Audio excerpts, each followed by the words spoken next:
শীতের ছুটিতে পশ্চিমবঙ্গের পাহাড় ও জঙ্গলের সৌন্দর্য উপভোগ করতে চাইলে বেশ কিছু মনোরম গন্তব্য রয়েছে। দার্জিলিং ও কালিম্পং পাহাড়ি পরিবেশ, ঝলমলে রোদ এবং হিমেল হাওয়ার জন্য বিখ্যাত, যেখানে শীতকালে প্রকৃতি আরও মোহনীয় হয়ে ওঠে। মুর্শিদাবাদ ঐতিহাসিক স্থাপনা ও শান্ত পরিবেশের জন্য জনপ্রিয়, আর সান্তাল পরগনা অঞ্চলে জঙ্গলের নিস্তব্ধতা ও আদিবাসী সংস্কৃতির ছোঁয়া পাওয়া যায়। এসব স্থানে সাম্প্রতিক সময়ে পর্যটন সুবিধা ও অবকাঠামো উন্নত হয়েছে, ফলে ভ্রমণ আরও সহজ ও আরামদায়ক।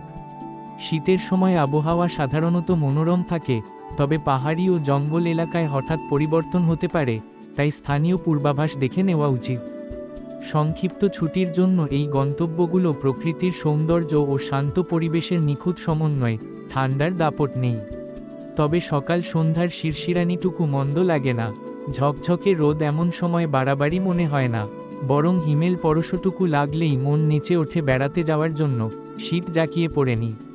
আবহাওয়াও মনোরম, এমন সময় 2-3 দিনের জন্য বেরিয়ে পড়তে মন চাইছে। পুজোর ছুটির জন্য ট্রেন, বাস, বিমানের টিকিট কাটা হয়নি? হতাশ না হয়ে 4 চাকাকেই সঙ্গী করে নিন এবছর। শরতের ছুটি কাটানোর জন্য কাছে দূরে নানা জায়গা রয়েছে। আনন্দবাজার অনলাইনে থাকছে সড়কপথে ভ্রমণের চেনা অচেনা ঠিকানা। শহর থেকে আরও অনেক দূরে কোথাও চলে যেতে চান? তাহলে আর দেরি না করে বেরিয়ে পড়ুন বাঁকুড়ার পথে। এখানেই রয়েছে বিসিন্দা পাহাড়। না, কলেবরে সে বিশাল নয় ঠিকই, তবে তার রূপে মুগ্ধ হবেন না এমন মানুষ আছেন কিনা সন্দেহ। বাঁকুড়া শহর থেকে 30 কিলোমিটার দূরে বিসিন্দা পাহাড়। তার মাথা থেকে তাকালে যত দূর চোখ যায়, শুধু চাষজমি, টিলা, গাছপালা। দেখলে মনে হবে প্রকৃতি যেন সযত্নে তার শ্যামল আঁচল বিছিয়ে দিয়েছে। পাহাড়েই রয়েছে দেবী নাচনচণ্ডীর থান। বাদল মেঘের ছায়া ঘনিয়ে এলে বিসিন্দার রূপ একরকম। হাওয়ায় দুলতে থাকা সবুজ ধানের ক্ষেত, উন্মুক্ত প্রান্তর যেন শিল্পীর ক্যানভাসে ফুটে ওঠা কোনো ছবি। আবার শরতের মেঘ খেলা করলে সেই বিসিন্দা পাহাড়ই অন্যরকম। পরন্ত বিকেলে আকাশে যখন যখন রক্তিম ছোঁয়া লাগে, তখন সেই রূপ একেবারে আলাদা। দিন তিনেকের ছুটিতে ঘুরে নিতে পারেন বিসিন্দা পাহাড়, দুর্গাডিহি, কোরো পাহাড় সহ বাঁকুড়ার বিভিন্ন জায়গা। শরতের আকাশের সঙ্গে সে পথে সঙ্গী হবে সাদা কাশফুলও। কলকাতা থেকে যাত্রাপথে খানিক বিরতি নেওয়ার জন্য বেছে নিতে পারেন দুর্গাপুর ব্যারেজে লকগেটে থেকে জল ছাড়া দেখে ফের গাড়ি ছুটিয়ে দিলেই দেখা মিলবে কাশের। তারপর গঙ্গা জলঘাটি পার করে বিসিন্দা পাহাড়। দূরে নয়, এই বঙ্গেই রয়েছে এমন অনেক জায়গা যেখানে পাহাড় জঙ্গল সঙ্গ দেবে আপনাকে। যদি সবখানে পাহাড় নাও থাকবে, মন ভোলাবে অরণ্যের ভিতরে বয়ে যাওয়া নদী। বিসিন্দা পাহাড় বাঁকুড়া শহর থেকে 30 কিলোমিটার দূরে বিসিন্দা পাহাড়। তার মাথা থেকে তাকালে যত দূর চোখ যায়, শুধু চাষজমি, টিলা, গাছপালা। দেখলে মনে হবে প্রকৃতি যেন সযত্নে তার শ্যামল আঁচল বিছিয়ে দিয়েছে। পাহাড়েই রয়েছে দেবী নাচনচণ্ডীর থান।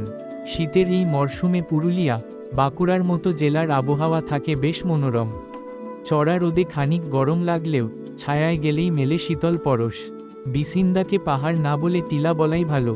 এখানে থাকার জন্য কোনো হোমস্টে বা বর্ষর হোটেল নেই। পাহাড়ের নিচে রয়েছে একটি অতিথি নিবাস। নাচনচণ্ডীর নামেই তার নামকরণ। 2টি মাত্র ঘর, আড়ম্বর নেই, তবে খুব বেশি দাবি দেওয়া না থাকলে সেখানে থাকতে অসুবিধা হওয়ার কথা নয়। ঘরের জানলা দিয়েই দেখা যায় বিসিন্দা পাহাড়। পাহাড় বেয়ে সিঁড়ি উঠেছে ধাপে ধাপে। পাহাড়ের মাথায় রয়েছে দেবী নাচনচণ্ডীর থান। সিঁড়ি বেয়ে উঠলে প্রথমে পড়বে হনুমানের মূর্তি, তারপর দেখা মিলবে শিবলিঙ্গের। আরও খানিক উপরে উঠলে দর্শন পাওয়া যাবে নাচনচণ্ডীর। তেঁতুল গাছের নিচে দেবীর ছোট্ট পাথুরে মূর্তি। তার চারপাশে রয়েছে সিঁদুর লেপা অসংখ্য মাটির ঘোড়া। স্থানীয় বাসিন্দারাই দেবীর থানে ঘোড়া মানত করেন। দোল পূর্ণিমায় মেলা বসে সেখানে। ধুমধাম করে নাচনচণ্ডীর পুজো হয়। তবে বছরভর এখানে নিত্য পুজো করেন একজন সেবায়িত। দেবস্থান পর্যন্তই সিঁড়ি, তারপর জঙ্গলের মধ্যে পায়ে চলা পথ। সেই পথ ধরেই পৌঁছানো যায় পাহাড়চূড়ায়। অবশ্য বিসিন্দাকে পাহাড় না বলে টিলা বলাই ভালো। উপর থেকে চারপাশের দৃশ্য মণিমুগ্ধকর। সেখানে বসেই কাটিয়ে দেওয়া যায় ঘন্টার পর ঘন্টা। পরন্ত বিকেলে সাক্ষী হওয়া যায় অপূর্ব সূর্যাস্তের। এখান থেকেই দেখা যায় বাঁকুড়াই 2 বিখ্যাত পাহাড়, বিহারীনাথ ও শুশুনিয়া। সিঁড়ি বেয়ে উঠলে প্রথমে পড়বে হনুমানের মূর্তি, তারপর দেখা মিলবে শিবলিঙ্গের। আরও খানিক উপরে উঠলে দর্শন পাওয়া যাবে নাচনচণ্ডীর। তেঁতুল গাছের নিচে দেবীর ছোট্ট পাথুরে মূর্তি, তার চারপাশে রয়েছে সিঁদুর লেপা অসংখ্য মাটির ঘোড়া। দেবস্থান পর্যন্তই সিঁড়ি, তারপর জঙ্গলের মধ্যে পায়ে চলা পথ। সেই পথ ধরেই পৌঁছানো যায় পাহাড়চূড়ায়।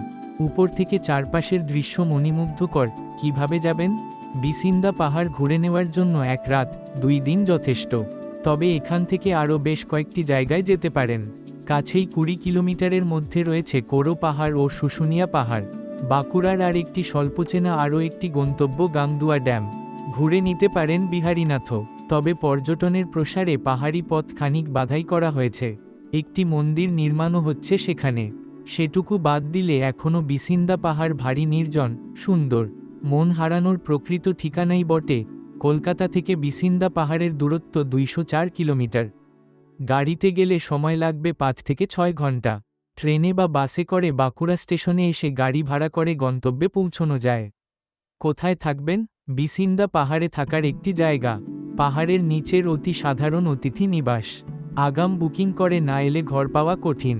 তুলিন, পুরুলিয়ার প্রতিটি প্রান্তই যেন রূপের ডালি নিয়ে সেজে থাকে। বর্ষা, শীত, বসন্ত ঋতুভেদে তার রূপ বদলায়। অযোধ্যা পাহাড়, গড়পঞ্চকোট সার্কিট নিয়েই পর্যটকদের উৎসাহ বেশি। তবে পুরুলিয়ার ঝালদা মহকুমাটিও কম সুন্দর নয়। ঝালদা সফর শুরু করতে পারেন তুলিন দিয়েও। বাংলা ঝাড়খণ্ড সীমানাবর্তী ছোট্ট গ্রাম তুলিন। বয়ে গিয়েছে সুবর্ণরেখা। মুড়ি জংশন থেকে গাড়িতে পৌঁছানো যায় সেখানে। তুলিন রেল স্টেশনও আছে অবশ্য। এখান থেকেই ঘুরে নেওয়া যায় একাধিক বাঁধ, ঝর্ণা। তবে যদি কোথাও যেতে ইচ্ছা না করে তাহলে অলস যাপনেও প্রকৃতির সান্নিধ্য মন্দ লাগবে না। গাছগাছালি ঘেরা শান্ত স্থান ভুলিয়ে দেবে শহুরে জীবনের ক্লান্তি। আর যদি মন চায় বেরিয়ে পড়তে পারেন গাড়ি নিয়ে। বাইক নিয়েও অনেকে পুরুলিয়ার আনাচকানাচ উপভোগ করেন। তুলিন থেকে 23 কিলোমিটার দূরে মুরুগুমা জলাধার। পাহাড় ঘেরা মুরুগুমা দেখতে আর 5টি জলাধারের চেয়ে আলাদা লাগে। মনে হয় পাহাড়ের অংশবিশেষের ফাঁক দিয়ে যেন এঁকেবেঁকে গিয়েছে জলাধারটি। অরণ্য ঘেরা স্থানটি অত্যন্ত মনোরম। কিভাবে যাবেন? ট্রেনে গেলে নামতে হবে মুড়ি জংশনে। হাওড়া থেকে রাতের ক্রিয়াযোগ এক্সপ্রেস ধরলে ভোর 4টে নাগাদ পৌঁছবেন মুড়ি জংশন। এছাড়াও রাঁচি শতাব্দী, রাঁচি ইন্টারসিটি, রাঁচি বন্দে ভারত সহ একাধিক ট্রেন আছে মুড়ি যাওয়ার জন্য। মুড়ি থেকে তুলিনের দূরত্ব সড়কপথে 5 কিলোমিটারের মতো। কোথায় থাকবেন? তুলিনে থাকার সুবন্দোবস্ত রয়েছে। হোমস্টে, হোটেল 2ই মিলবে। হাতিবাড়ি নামের সঙ্গেই জড়িয়ে এই স্থানের গুরুত্ব। হাতির করিডোর রয়েছে কাছাকাছি। নিরালা পরিবেশে, সবুজের সান্নিধ্যে 1 বা 2টি দিন কাটাতে চাইলে ঝাড়গ্রামের এই স্থান আদর্শ। হাতিবাড়িতে শাল গাছের ঘন জঙ্গলের মধ্যে দিয়ে বয়ে গিয়েছে সুবর্ণরেখা। গভীর রাতে হাতির ডাকও এখানে শোনা যেতে পারে। জঙ্গল এবং নদীর রূপ দেখেই কাটিয়ে দিতে পারেন 1 থেকে 2টি দিন। ঘুরে নিতে পারেন ঝিল্লি পাখিরালয়। ঝাড়গ্রাম রাজবাড়ি, কনকদুর্গা মন্দিরও বেড়ানোর তালিকায় জুড়ে নিতে পারেন। কিভাবে যাবেন? ট্রেনে যেতে হলে হাওড়া থেকে ঝাড়গ্রাম পর্যন্ত এক্সপ্রেস ও লোকাল ট্রেন আছে। ট্রেনে কলকাতা থেকে ঝাড়গ্রামে পৌঁছতে সময় লাগে কমপক্ষে 2.5 ঘন্টা। ঝাড়গ্রাম শহর থেকে গোপীবল্লভপুর হয়ে যেতে হবে হাতিবাড়ি। কোথায় থাকবেন? পশ্চিমবঙ্গ বনোন্নয়ন নিগমের অতিথি আবাস রয়েছে। অরণ্যের ভিতরে, সেটাই সবচেয়ে সুন্দর থাকার জায়গা।